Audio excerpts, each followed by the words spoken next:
I've said this before, I know it's getting harder and harder to have a profitable Airbnb operation. I mentioned Airbnb bust, and with so many buildings coming up, more and more people wanting in on this business, it's getting much harder to have a highly profitable Airbnb business.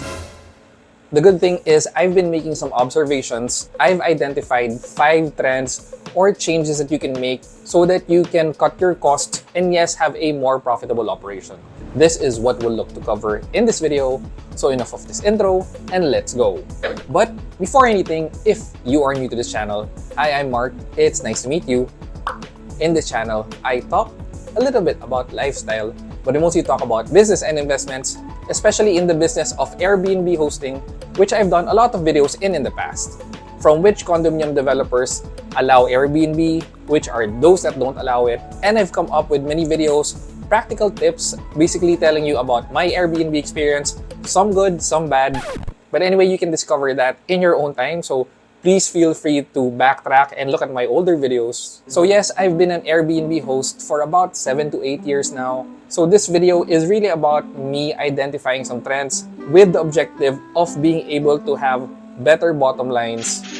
By the way, these are my own personal views, so you may not completely agree with some or all of them.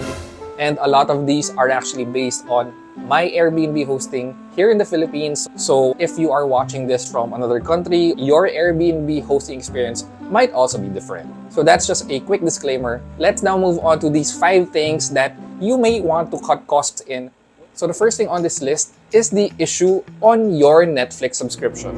Netflix used to be a great add-on, a great plus when you had this in your Airbnb listing. But then it moved on to everyone having Netflix and it became a must-have for every Airbnb listing. So I've noticed this perhaps in the last 2 years. People are really keen on having their Netflix when they check into your Airbnb home.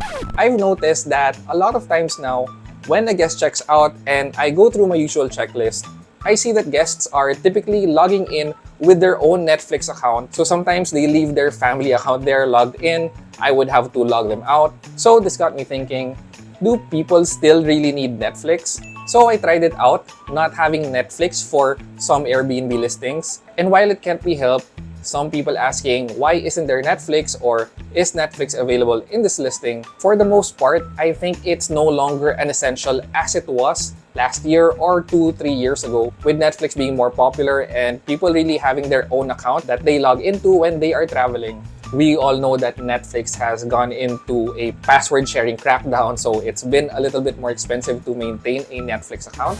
So this is the first thing, the first trend that I'm seeing would be in unsubscribing your Netflix account for your Airbnb home. Does that sound controversial? Let's move on to number 2. The second thing that I wanted to talk about would be perhaps something that's more specific here to the Philippines. And what I have in mind is this old trusty comforter. I mentioned in one of my older videos about this issue on having a comforter here in the Philippines. Comforters are actually not the de facto standard in most homes. What I noticed was that, similar to Netflix, there was a time in the recent past that having a comforter seemed to be a must for your Airbnb home. People were quite demanding, and for me, I was just quite surprised with this because we live in the Philippines, it's a tropical country. The need for a comforter I thought was a luxury, but now I see that guests are a lot more understanding of the context of the Airbnb. As being a local home, having the conditions fit as to how it really would be.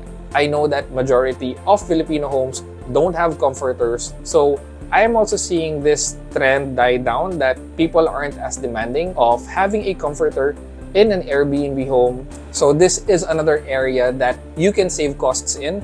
We all know that it's much harder to wash and dry and even more expensive when you are providing comforters for your guests. Of course, if you are renting out a place that is quite premium with nice amenities, nice interior decorations, then of course having a comforter in your home might be expected. But for the most part, I don't think comforters aren't as essential anymore.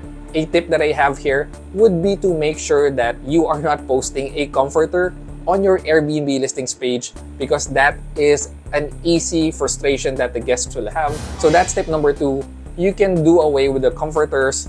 Just make sure that you are not a premium listing and also that you don't have a comforter on the photos of your Airbnb listing page. So let's move on to number 3.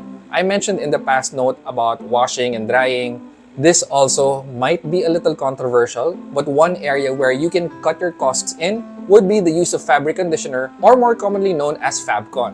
Now this might be surprising to you, but I started doing away with the use of fabric conditioners because I actually read that using a fabric conditioner would actually shorten the lifespan of your towels. It has something to do with towels being extra absorbent. So when you put in a fabric conditioner that not only has perfume but some oils in it, this actually lessens the fluffiness of your towels, and eventually your towels will become harder, rougher, and more easily break, meaning it would have a shorter lifespan. So for all my washes, I think I will only use FabCon maybe 30 to 50% of the time. And what I noticed here was that guests didn't really tell any difference between when I used FabCon or when I didn't.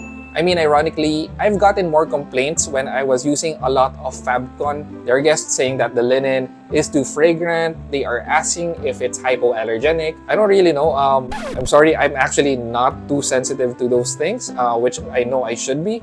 So ironically, I find that there are less complaints when I don't use fabric conditioner. I mean, if you think about it, when you go to a fancy hotel, it's not like the sheets are really radiating whatever perfume. The scents are actually an add-on, which in many cases, it might not even be appreciated. So yes, you can save money by using less FabCon or doing away with it altogether. And the good thing here is that your towels will even have a longer lifespan, again, because they are not meant to be softened using a fabric conditioner. Let's move on to point number 4.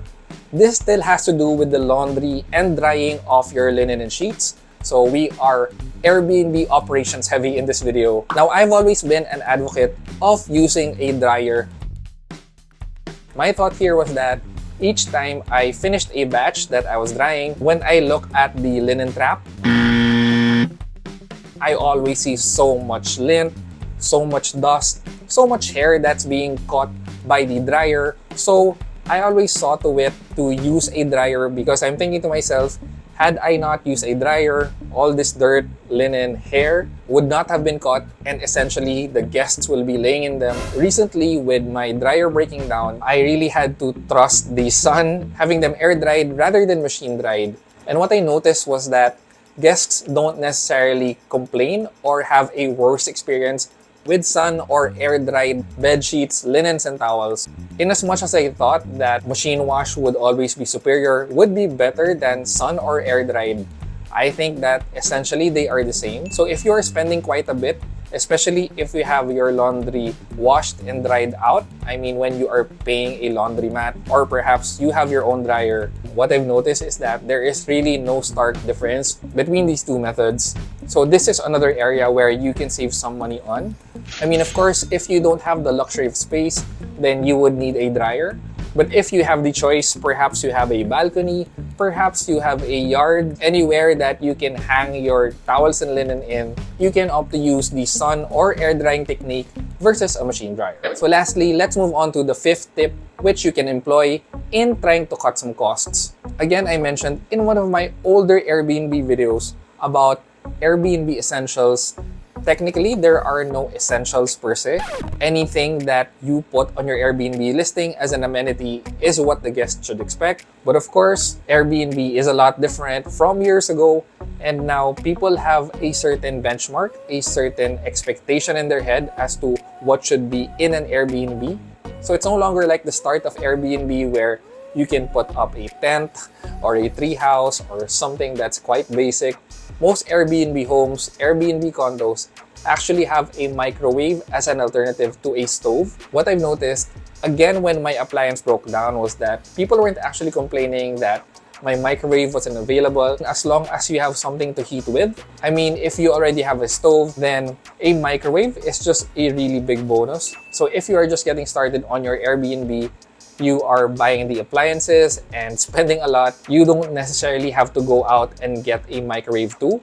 Again, you might not completely agree with this, but I'm seeing that having a microwave is not as essential as I thought it was. So basically, those are 5 things that you can do based on new trends some cost-cutting measures that you can employ on your Airbnb. These are just tips. Of course, if you wanted your guests to be super happy and you want to rule out every possibility of getting a bad review, I don't know if that's possible at all. These are things that you don't have to cut costs in. What do you think? Do you agree with me on these? What are your favorite cost-cutting measures as an Airbnb host? Let me know. Perhaps you are here in the Philippines or perhaps you are elsewhere. If you've liked this video, please don't forget to like, comment, and consider subscribing if you haven't already. Thanks again for watching, guys, and happy Airbnb hosting!